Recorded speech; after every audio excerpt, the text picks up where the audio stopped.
This week on the Computer Chronicles, the Y2K problem. We'll show you how to check your computer's CMOS and BIOS for possible year 2000 glitches. We'll look at some software that examines your applications and files to make sure they're Y2K compliant. We'll talk to Microsoft about some reported Y2K problems with Windows, and we'll search the web for good and bad information about what you should do to deal with Y2K. Plus, we'll look at the mainframe side of the problem. Can you count on power, water, money, and safe air travel on January 1? Also, my pick of the week, a new way to listen to books on tape without the tape. It's all coming up next on the Computer Chronicles. The Computer Chronicles is made possible in part by PeopleSoft, a global supplier of enterprise application software for business, education, and government. PeopleSoft, we work in your world. By TechWeb for up-to-the-minute technology news. And by TVA, Television Associates, bridging the worlds of computers and video with DVD authoring and MPEG encoding services.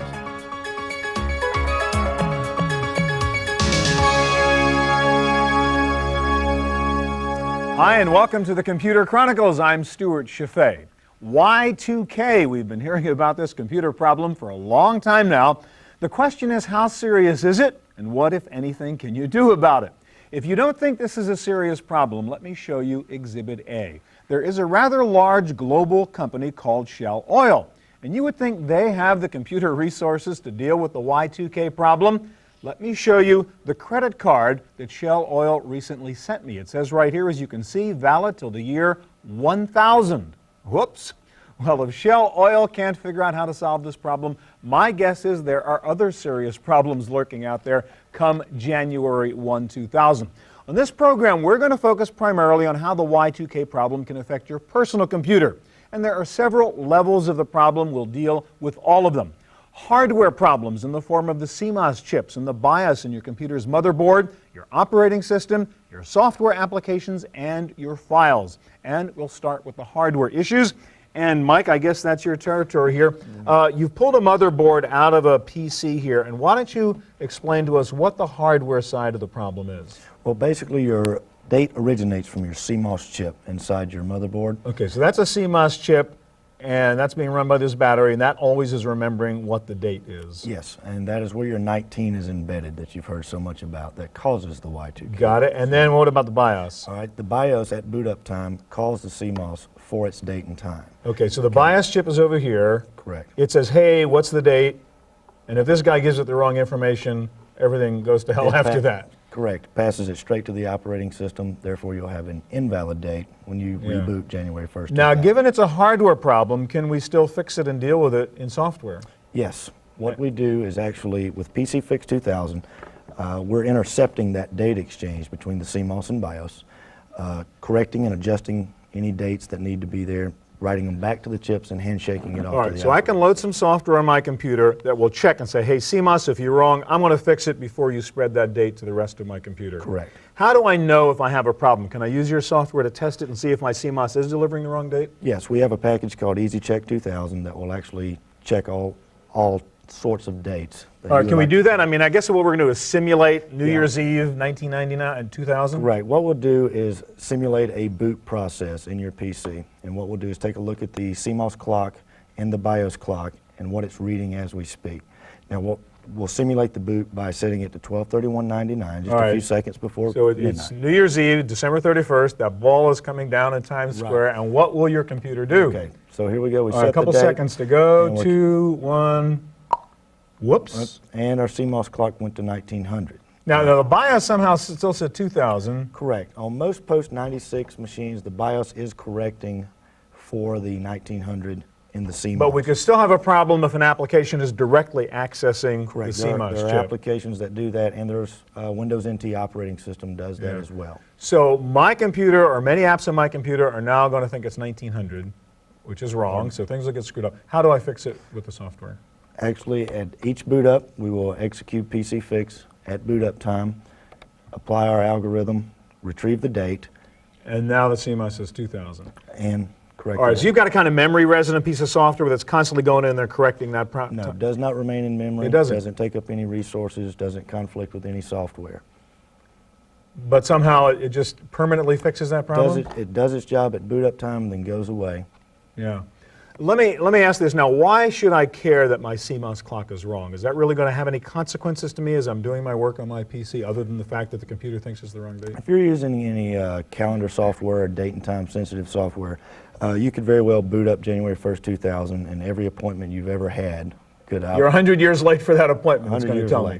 And it could cause accounting software packages. Sure. Now, if I have a reasonably new computer, I bought it within the past year or two, could it still have a CMOS problem? It could very well. The CMOS technology still in today's motherboards are using the old Motorola technology that has the 19 embedded Still in could the be chip. old chips and they could still have that problem, even though it's a new PC. This PC here is a 6-month old. Wow, still has the problem. Last question. You've got something up on your website, a free download that will check the CMOS problem? Right, that's the EasyCheck 2000 product, and it will check all your hardware Got dates. it. Mike, thank you very much. Well, let's move to another part of the Y2K problem, your software applications and your files. What can you do to make sure they are Y2K compliant? And I guess your answer is buy Norton 2000, right? That's right. What does Norton 2000 actually do? How do I deal with the applications and the files? We run a scan on your system, and we look at all the commercial off-the-shelf applications, and then we actually look at the data that's within your files, like your spreadsheets. All right, so if we take a look at the screen here, again, I can run a big scan, then run Right. my applications, run my files. Right. And let's go to the applications first. What kind of report do I get? Right, this is the first report you see, and it breaks it down into 3 categories. Really bad problems, maybe a problem, seems to be okay, huh? Exactly. And then you can drill down on each All of right, them. so if I say, it says real serious problems and... Severity 5s and severity 3s in here. 5 means it's not Really going to be able bad. to handle dates beyond Okay, so that's the 1999. worst, the severity That's the 5. worst. Severity 3 might be screwed up a little bit. Severity 3 sometimes have workarounds. Yeah.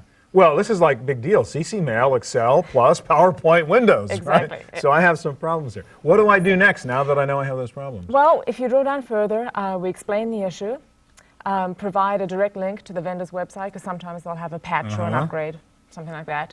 And then also sometimes there's a workaround, and if so, we'll provide that suggestion. All right, so you're not going to fix this for me, but you're going to tell me where to go to get it fixed. Go to the Microsoft website, download this patch, and that will solve the problem. Exactly.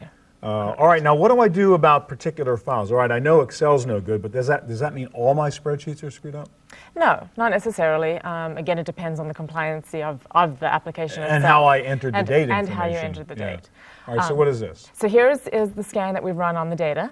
Again, you see the severities. All right, so you're looking at the actual files now, not the applications anymore, and you're Exactly. telling me, hey, I've got 2 severity 5 spreadsheets, Excel spreadsheets that are just going to not function anymore. Yeah, and if this is something that you're doing financial planning for your Yeah. future, you want those So what do I numbers to do? be I right. mean, am I just stuck? No. Norton 2000 will give you exact information on what the problem is. It will tell you exactly what cell. Oh, for so it's instance. saying there's specific cells that have date information that are Exactly. causing the problem. Exactly. And All right, now what do I do? well, you go in there, and also for Excel spreadsheets, we provide a real nice visual way of seeing where the problems are.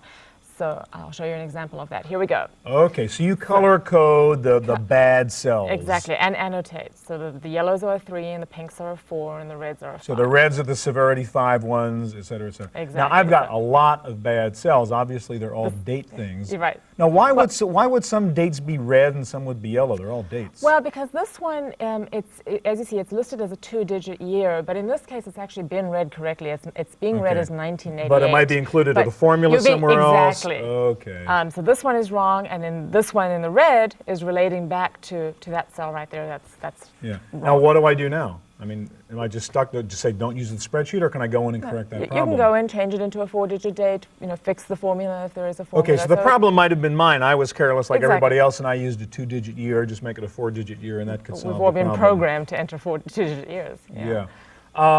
In the work you do with Norton 2000, are there obvious certain applications that are the suspect ones that I should look out for? In general, anything that relies on dates, so calendar programs, any financial applications. Anything that draws a conclusion based on a date, Exactly. not a word processing document, obviously. Exactly. All right, Norton 2000. Thank you. Well, while we're focusing on the PC side of the Y2K problem, the big fear that most people have is not about their personal computers, but about the massive mainframe systems that run the power companies, the banks, the airlines, most of our basic services. Here's a look at what some experts have to say about what will happen with those come January 1. On a bright spring day in San Francisco, the millennium bug is probably not foremost in people's thoughts. But hidden inside most basic services, from water and power to streetlights and buses, are embedded chips and software that might depend on the date and time to operate. That is what worries cities like San Francisco, which began its Y2K probe 4 years ago. With the embedded systems, we're looking at fire trucks. You know, it's a whole different look at the world, and the valves on the water system. If there's an embedded system in a valve and it fails, what will probably happen? If the valve is open, it will probably stay open. If it's closed, it will probably stay closed. Is that a bad failure? Is that something we can fix over time? Also, virtually all valves have manual overrides. But has anybody used them in the last 20 years? Susceptible chips can show up in unlikely places. For example, the city's cable car system, over 100 years old, runs from electric generators that are controlled by computer. Light rail vehicles are almost completely automated, and even buses and fire trucks have embedded microprocessors. We are finding that with heavy equipment, there are other issues with maintenance cycles.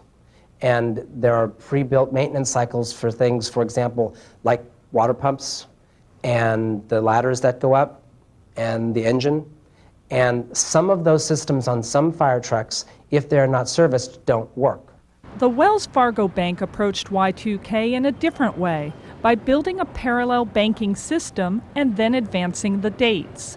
So a fictitious customer can make a deposit or transfer funds on December 30th, 1999, and a fictitious teller could see those funds appear on January 3rd. We've created a miniature bank of our own. Actually, if it was, you could pick up this environment and probably sell it to some other banking institution because it handles a couple 100,000 customer accounts. These aren't real accounts, these are test accounts that we have out there. And we process the full day's activities from printing out statements to sorting checks. Wells Fargo's bank within a bank has everything from PC banking to receipt printers to ATMs. But what happens at midnight December 31st? So far, so good. The tests themselves, we're in contact with them, they're working pretty good. We have until June of this year to complete everything, so a number of them are getting into place now and being set up. And as an industry as a whole, I think we are in very good shape. People have taken us very seriously, especially in the financial services industry, and the work is taken care of. I'm very comfortable. Assuming you can withdraw cash from your ATM in January, will you be able to spend it, say, for an airplane ticket? Airports face the known problem of finding and fixing embedded controllers with an additional complication. They will be counting on every other airport to do the same. It's a real problem because we're not the only airport in the country. A lot of airport manufactured products are duplicated at other facilities, not necessarily airports, but other manufacturing facilities or public transportation hubs and that sort of thing. It's almost unbelievable the amount of inventory that we are going through from some of the major components that make up the facility to some of the very minor things that you would never think of unless you went through an exercise like an inventory. The task is daunting, to find every chip and program that might have a date function and rewrite or replace it. But some areas get immediate attention. We have to look at everything imaginable, I think, but you have to set priorities. And the priority is the safety, security aspect. So we have to maintain a secure airport. We have to provide safety for the traveling public. Embedded controllers are lurking everywhere, even in services that appear to be low-tech. San Francisco's water supply comes by aqueduct from the Sierra Nevada mountains, using gravity as its main engine. But pumps, chemical systems, and valves are operated by programmable logic controllers, or PLCs. All of the chips have been inventoried, but what if one malfunctions? Actually, there's very little high-tech. When this system was designed, it was a brilliant engineering feat in the early part of the century. And most of that infrastructure is still in place, where we have upgraded a number of, like you mentioned, valves, the devices that move the valves, the monitoring equipment.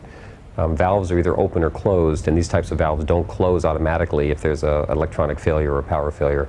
So we're very comfortable that the water will continue to flow by gravity, even if there are Y2K issues. And I really do, I think that people are going to be surprised that when December 31st at midnight comes around, the world is not going to come to an end. Airplanes are going to continue to fly. The lights aren't going to go out in the terminals. The lights aren't going to go out on the freeways. And I don't think it's going to be some of the massive failures that has been portrayed in the media recently. For the Computer Chronicles, I'm Sarah O'Brien.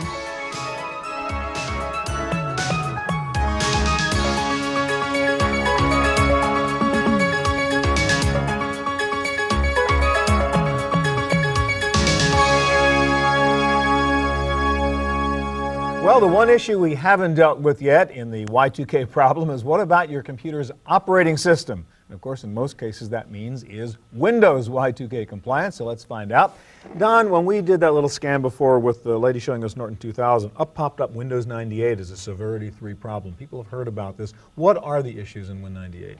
Well, actually, there's a patch for Windows 98 that makes it fully compliant, so all those issues are resolved. Okay. I mean, what are the issues? Yeah, there are some minor issues that we did find. Let me give you a couple of examples. Okay. One of them is in what we call a dialer. If you go into the phone dialer... You wouldn't think that would be a date-sensitive thing, relatively huh? obscure, but a lot of things generate logs that are date stamped, and that's where that comes from. So you could use a phone dialer, say, to call your relatives, and then look in that log. And what would happen is, in the year 2000, beyond 2000, instead of saying the call took place January 1st of 2001, say January 1st of C1. Oh, that's helpful. So it's a display issue. Is there a chance for data loss? None whatsoever. All right, so that's a little baby problem, and you can fix that. Yeah. What's another Win 98 problem? Well, in Internet Explorer, there's this feature called the wallet. And if you actually go into content... You can store credit card information, that kind of thing? Exactly. What it's used for is to upload your information to an Internet site that's maybe I see the selling. problem coming. Expiration dates. You got it. All right. So let's say you add a new credit card, and you go through Credit Card Wizard, and you enter in the card and the expiration date. Right. You put the expiration date in as 00. So if it expires in 2000... It wouldn't work. It'll come back with an error. If you put 2000, it works just fine. Okay, so you can't enter a two-digit answer in there. Exactly. Now, is that something you simply have to know, or is there a patch to fix that? There is a one patch. too? The Windows 98 Y2K patch fixes all of these issues. So, I mean, these are relatively little things. You're saying, in general, Win 95, Win 98, not a big problem. Yeah, the issues are all minor, very obscure. Most users wouldn't run into them. Let's get to the application side. Again, when we did that scan, we saw all your stuff coming up. Excel and Access and et cetera, et cetera. What are you doing about, I mean, Norton showed us we have the problem, and then we have to go to Microsoft to fix the problem. What are you guys doing to help us solve some of the application problems? Okay, well, the first thing we're doing, of course, we've got the website, which has 1,800 products now that we've tested and verified, as well as a toll-free number. But beyond that, what we've done is we've come up with a product called the Product Analyzer. And what this will do is it'll scan your hard drive, it'll verify what Microsoft files you have against the database, report back the compliance status, and then any more information. So this is your version of scanning for all the Microsoft applications to identify what them. All right, so we go through and we find we have some problems. You've now come up with some kind of cool wizards in the Microsoft style to deal with them. Go through those. Sure. You're talking about our Excel wizard specifically. Yeah. Within Excel, there are 3 wizards we've created: the Date Watch Wizard, Date Fix Wizard, and Date Migration All right, Wizard. so one at a time. What does a Date Watch Wizard do? It watches how users enter in dates, and then it tells them if they're being ambiguous, or it'll convert those dates for them. Show me what you mean. Sure, let's just create a new spreadsheet. Okay, And we'll so just start type in 10/01/00. So if I use a 2-digit field, It's I gonna was change right, it it said to- 2000. It's going to change it to a 4-digit field for Oh, you. so even if I only do 2, it automatically makes it 4, so there's no Exactly. problem. And then, of course, when it does that, you can look at that and say, oh, that really should be 1900, depending on how you're using your spreadsheet. So it'll automatically switch ambiguous dates. Exactly. All right, so what's the other one? Date Fix, you said? The Date Fix Wizard, what that does is it'll actually take a spreadsheet and fix those dates within it. All right, so what are we looking at here? Now, this is an unfixed. An unfixed spreadsheet. So what you've got is our birth dates and people's names and just a chart applied to those. All right, so some guy here was born in 1909. You think that's correct? We'll see. Well, maybe it's 2009. He's just not born yet. All right. That's a problem. All right, so you have a graphic representation of what would be right now a non-compliant issue, right? A Correct. problem. Correct. And what does Date Fix do? What it's going to do is going to go through, it's going to convert those 2-digit dates to 4-digit, and then report back what it did so that you can inspect and make sure Okay. that it did the right thing. So we'll just run So that. let's go auto fix all this. So it's going to print a spreadsheet that says this is what it did. So in Okay. case I want to go back and say that was wrong. And it was 2009. Okay. I mean, it's And- obviously a mock-up. but Exactly, a mock-up. It would have made that mistake. Typical Y2K problem. So you can actually go through your spreadsheets either on a case-by-case basis Yeah. like this or against an entire directory and actually apply those. And quickly, this. date migration wizard. What does that do? It's used for taking earlier versions of data from Excel and into Excel 98 and doing exactly Or if you have these an old things. spreadsheet, had the problem, you can correct it as Exactly. you move it over. Exactly. So you guys are providing the fixes. We are. Thank you very much. Thank you, Steve. All right, well, as always, the internet is a great source of information about Y2K, and in some cases, it's a source of misinformation. Well, to help us sort all that out, we've asked Mike Elgin, editor of Windows Magazine, to join us and to show us some of the good and the bad stuff on the web. I guess it's important to think of the internet as a resource because we're talking about stuff that's changing every day, isn't it? You might not want to go buy a book about Y2K issues. Right. People are discovering a lot and will continue to learn new things all year. So it's a good idea to keep going back to the best websites. Now, you guys, Win Magazine, you have a very good website on Y2K. Why don't you show us that first? Because it's really a kind of portal, if you will, to Y2K problems. Sure, okay.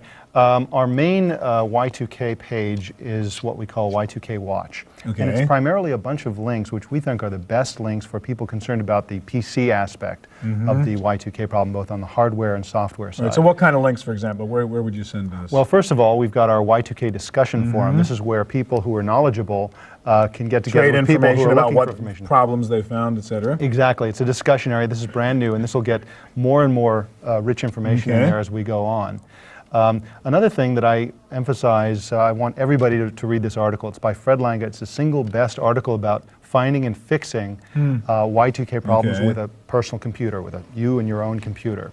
And this is different from a IT administrator who Got needs it. to worry about the whole All right, company. so lots of resources at your website. And how do I get there? What's the URL? It's winmag.com. Okay. And then just click on the Y2K link. All right, now the government has some websites up there too, right, to theoretically help us out? That's right. They're providing a lot of information, and actually some of them have been based on President Clinton's initiative to solve the Y2K problem.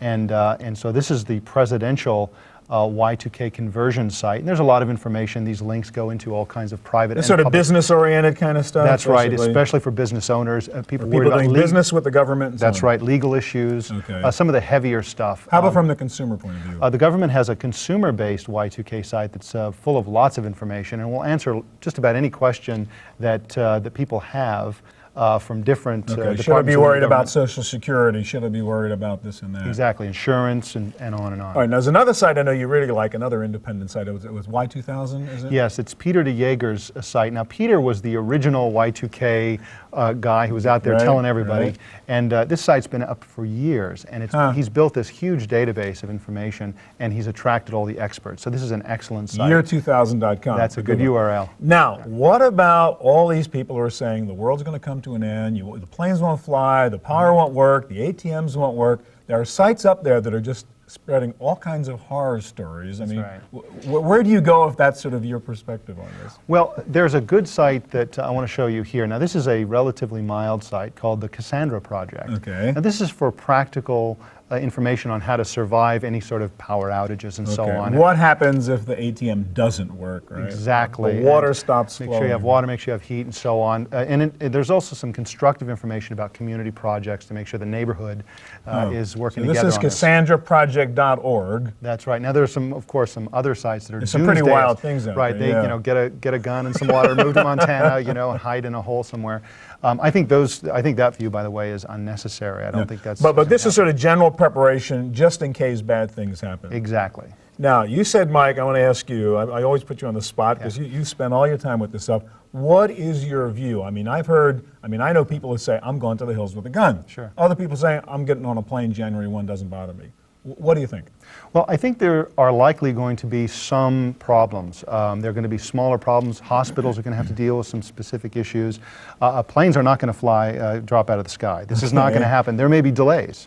There may be some unpredictable things, but overall, it's not the end of the world. No. Things Well, we are hear gonna be about the fine. embedded chip problem, and hey, yeah, you can fix all this old COBOL language, but what about all the hardware stuff that's embedded in all these things? Well, that's really the biggest problem, because you just can't run a Microsoft patch to Right, fix these right. things. It's all embedded in hardware, and there's some unpredictability. Some Yeah. of these chips are decades old, so nobody really knows what's going to happen. But overall, all these problems are fixable. Everything is solvable. Are you going to buy some extra food and get some extra cash? I'm going to make sure. I live in New York. I'm going to make sure I have heat. January. But I don't think there'll be anything beyond maybe a couple of days of power outages and phone down, that sort of thing. Mike, thanks a lot. All right, that's our look at Y2K. I'll be back in just a moment with my pick of the week.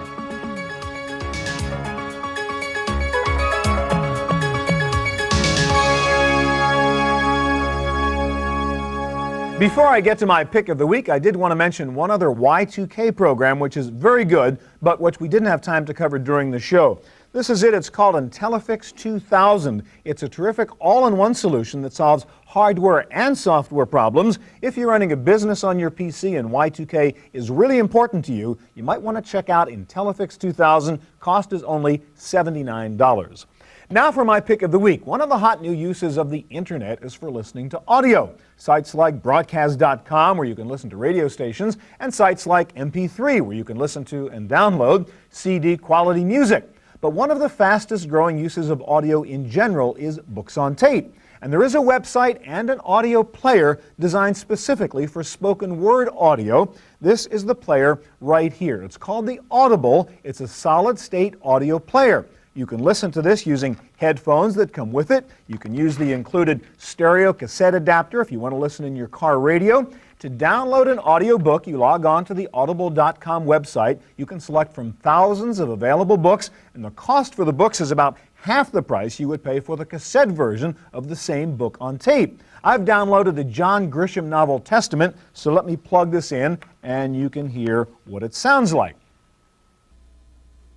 I had 3 families, 3 ex-wives. Now, you can automate the download process by scheduling feeds in the middle of the night if you'd like, and if the book is longer than the memory capacity of the player, the software automatically updates the player and replaces sections you've listened to with new sections. Now, the player itself lets you skip forward or backward a chapter or to another book for that matter. It also lets you insert bookmarks so you can easily go back to a certain favored place in the book. The Audible comes with a simple docking station like this, which plugs into your serial port. This also acts as the battery charger. The cost for the player is about $200. You can get it for $99 if you agree to buy a minimum number of books online. That's it for this edition of the Chronicles. Thanks for joining us. We'll be back here again next week with the latest in hardware, software, and the internet. Hope we'll see you here then. The Computer Chronicles is made possible in part by PeopleSoft, a global supplier of enterprise application software for business, education, and government. PeopleSoft, we work in your world. By TechWeb for up-to-the-minute technology news. And by TVA, Television Associates, bridging the worlds of computers and video with DVD authoring and MPEG encoding services. To purchase a videotape copy of today's program, call toll-free 1-888-310-7850. Please specify the show number and the topic. Next week on the Computer Chronicles, we'll take you to Los Angeles for the annual Excellence in Software Awards, the Codys. Actor Robert Urich, comedian Rondell Sheridan, and former Apple CEO Gil Amelio join us as we honor the best new computer programs of the year. The Codys, next week on the Computer Chronicles.